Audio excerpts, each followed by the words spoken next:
Hello, let's discuss when you are going to retire. Are you just gonna know when it's time? It's possible. Is something gonna happen and you're like, I'm done, I'm out of here, you drop your papers and you leave? It's possible. Would it be better if you had a plan, if you knew how to pick the right time, you knew what to consider, and you confidently left your long-term career and you went into the next 10, 20, 30, heck, 40 years of your life? So let's look at this a little bit closer. First of all, it's not always easy and it's not always clear-cut. It can be easier. It can be a lot easier than some of the first responders make it. But that doesn't mean it's going to be easy for you. And it doesn't mean it's going to be clear-cut. So let's get the elephant out of the room. It is not a good idea to retire because you're mad. That doesn't serve you. That doesn't empower you.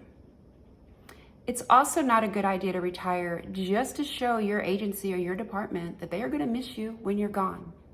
Again, that doesn't serve you. It doesn't empower you. It doesn't increase the probability of you thriving after you retire. So I have a list of things I'm going to read here. It's things to take into consideration when you do retire. Now, where did I get this list? I got this list, first of all, from my own experience. I retired after 30 years of being a Dallas police officer. I have talked to many of my clients. I've talked to other retirees, some who have retired what they would consider successfully and some who have really, really struggled. And I get a lot of this information also through my education and my certification. As a certified retirement life coach, I am always looking at information. I'm always talking to people so that I can take their experience, their success, their warnings, and share it with you. So let me read this list to you. Things to take into consideration when you're picking your retirement date: your age, your financial stability. You absolutely want your financial security to be able to survive your retirement. Your health. Do you have goals and a plan? Y'all, I will say plan every single time. You have to have a plan. You have to have a plan. How's your emotional health? Can you still do the job? Physically, can you still do the job?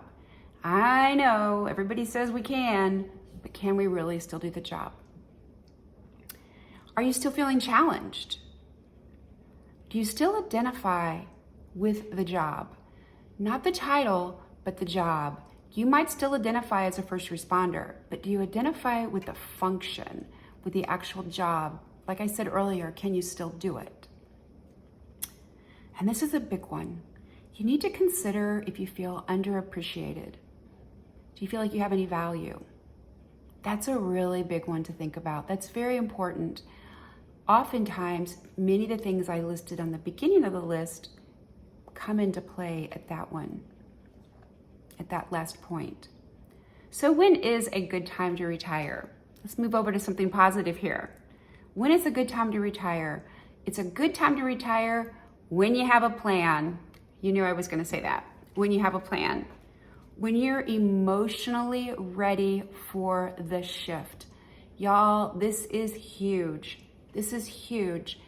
It's one that we might not talk about out loud very much, but almost every single one of us talks to ourselves. We think about it. Am I ready? Am I ready to not go to work every day? Am I ready to not have the structure? Am I ready to not have the equipment? Am I ready to not have the responsibility? We say, hell yeah, I'm ready. This comes up a lot. So it's a good time to retire when you are emotionally ready for the shift. How about those relationships? Remember all those weekends you worked, all those swing shifts, all those rotating shifts, the holidays, all those exciting task forces you were on? Yeah, you brought the money home, great paychecks, but your family probably learned how to live without you. That's heartbreaking. That's sad. It's not really fair either. But if you're aware of it, you can work on it. And you can work on it while you're still working. While you still have a schedule, they still have a schedule, you can start mending those relationships. So whenever you say, my relationships are good, I'm ready to retire, you've got it. No broken hearts there. Do you have hobbies and something you want to do?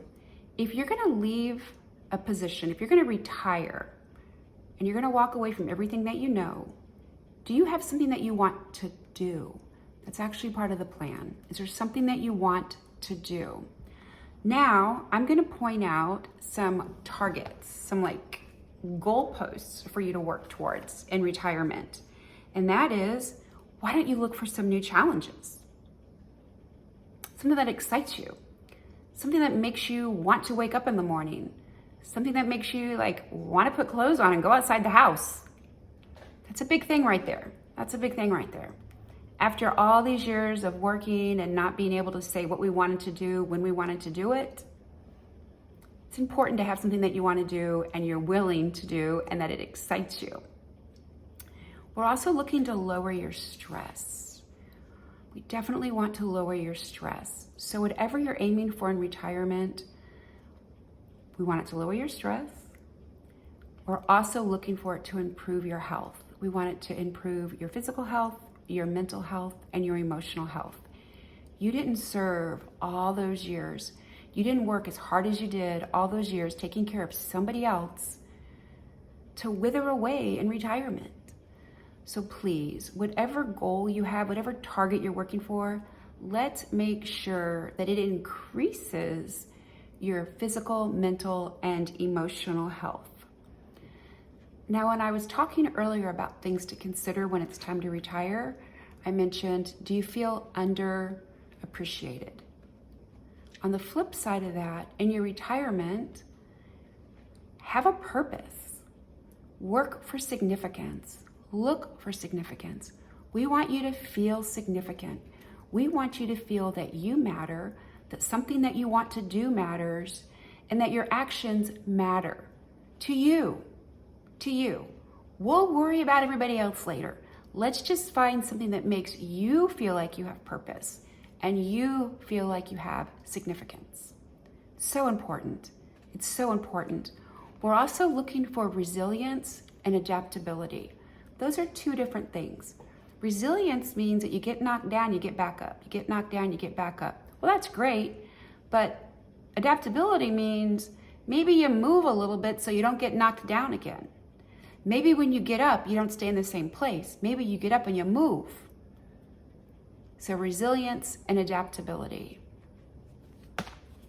My goal as a retirement life coach is for each and every first responder to retire when they're ready, to be ready, and to move right in to their retirement life. Like I said, 10, 20, 30, 40 years of their life. We might actually be retired longer than we had our first responder job. It's worth the effort and it's worth the time to have a plan. Now, I threw a lot at you today. Hopefully I got you thinking. And I want to scare you. I want to scare you. I just want you to be thinking about this. You wouldn't do an operation at work without a plan, right? Maybe a backup plan. Heck, maybe 2 backup plans with some cover, right? Some assist. Let's do the same thing going into your retirement. As a certified retirement life coach, I help first responders and their families into, through, and while they're in retirement. Everything that we talked about today, that's a tip of the iceberg of what we can do for you. Just through some questions, just through some conversation, just to get you thinking. You are definitely worth the effort. You've taken care of everybody else for so long. Let's take care of you. Kimberly Stratman, To the Point Coach. Please subscribe to this channel. Please like this video. I would love to hear from you. I want to hear about your experiences. I want to hear your questions, your ideas, your thoughts, everything. Anything that you have to offer can help another first responder. So let's get with it. Let's get that plan going. I like to call it a no regrets retirement plan so that you can retire confidently.